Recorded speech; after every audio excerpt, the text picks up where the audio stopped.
অবশ্যই আমি মানুষকে ছাঁচে ঢালা শুকনো ঠনঠনে মাটি থেকে পয়দা করেছি। আর হ্যাঁ, জিন তাকে আমি আগেই আগুনের উত্তপ্ত শিখা থেকে সৃষ্টি করেছি।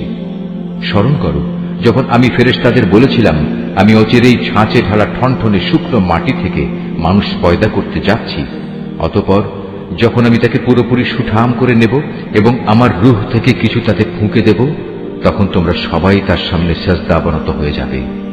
অতঃপর আল্লাহর আদেশে ফেরেশতারা সবাই সেজদা করল, একমাত্র ইবলিস ছাড়া। সে সেজদাকারীদের দলভুক্ত হতে অস্বীকার করল। আল্লাহ তাআলা বললেন, তোমার কি হলো? তুমি যে সেজদাকারীদের দলে শামিল হলে না? সে বলল, হে আল্লাহ, আমি কখনো এমন মানুষের জন্য সেজদা করতে পারি না যাকে তুমি ছাঁচে ঢালা শুকনো ঠনঠনে মাটি থেকে বানিয়েছ। আল্লাহ তাআলা বললেন, তাই যদি বলো তাহলে তুমি এক্ষুনি এখান থেকে বেরিয়ে যাও, কেননা আজ থেকে তুমি অভিশপ্ত। হিসাব নিকাশের দিন পর্যন্ত তোমার উপর অভিশাপ।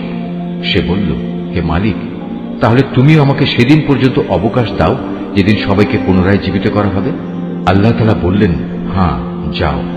যাদের এ অবকাশ দেয়া হয়েছে তুমিও তাদের অন্তর্ভুক্ত হলে। এ অবকাশ সুনির্দিষ্ট সময় আসার দিন পর্যন্ত।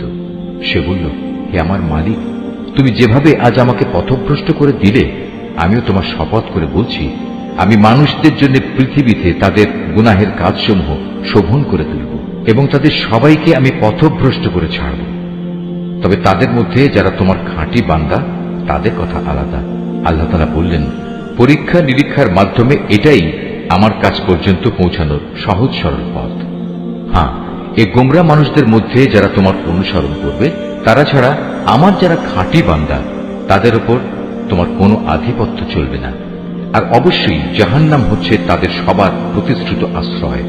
তাতে থাকবে 7টি বিশালকায় দরজা।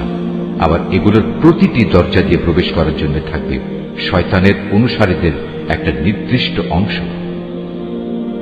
এর বিপরীত যারা আল্লাহ তাআলাকে ভয় করে, তারা অবশ্যই সেদিন জান্নাত ও ঝর্ণাধারার বহুমুখী নিয়ামতে অবস্থান করবে। এই বলে তাদের অভিবাদন জানানো হবে, তোমরা শান্তি ও নিরাপত্তার সাথে সেখানে প্রবেশ করো। তাদের অন্তরে ঈর্ষা বিদ্বেষ যাই থাক না কেন, আমি সেদিন তা দূর করে দেব।